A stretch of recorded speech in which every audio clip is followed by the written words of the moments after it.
Hello, good morning and welcome to Business. Banking consultant with the second Center for Executive Education and Research, Nana Utue Champon, has explored the relevance and implications of the newly passed Banks and Specialized Deposit-Taking Bill for the banking industry.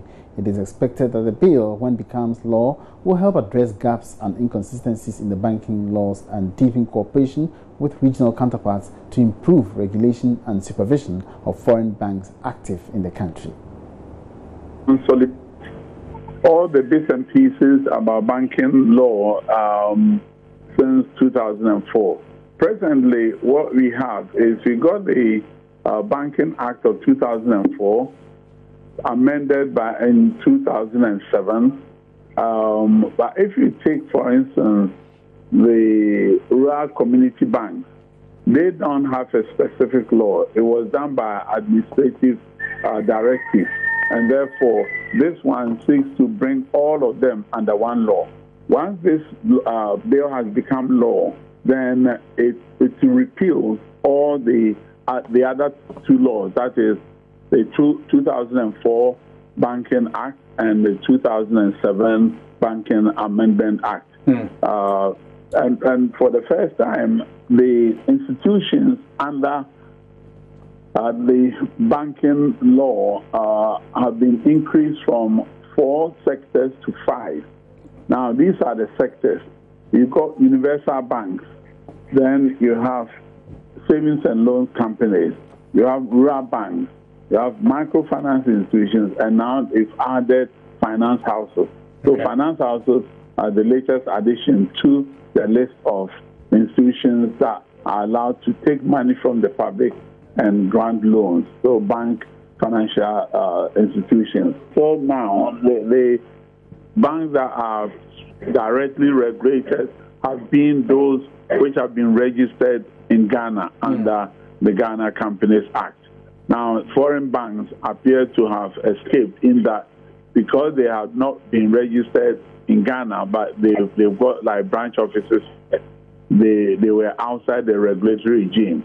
Now, this law seeks to establish that as long as you are doing business here in banking, then you come under the regulator, and that is the powers that have been given to the regulator now to regulate all these institutions. The Energy Commission says it is making progress with moves to get industrial firms that generate their own power, like mining and steel companies, purchase a specified amount of renewable energy for their operations. This is part of initiatives towards achieving the 10% renewable energy target in the country's energy mix by 2020. There's more in this report. The Energy Commission has initiated moves to begin full implementation of the Renewable Energy Program in the industrial sector before end of the year. The Association of Ghana Industries, AGI, has welcomed the initiative as a cheaper option, but wants government to support its members with direct or indirect funding because of the huge initial cost of installation.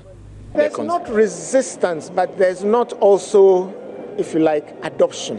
So there's Why the hesitation? Everybody's cautious. I mean, I've been talking to one company, Solar, who is proposing to take all the risks and supply to companies. Now, these are not necessarily big companies. It could be just an office complex or a car dealer or whatever. So it's not huge. We are talking about under a megawatt, where the only thing they have to commit to is to buy the power.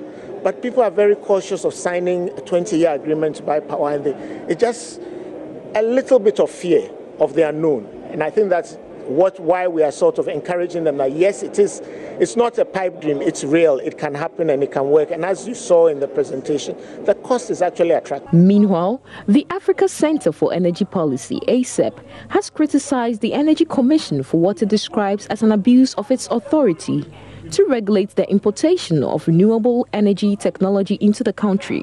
According to the Deputy Executive Director, Ben Boache, the Commission can be blamed for the country's inability to effectively deploy renewable energy.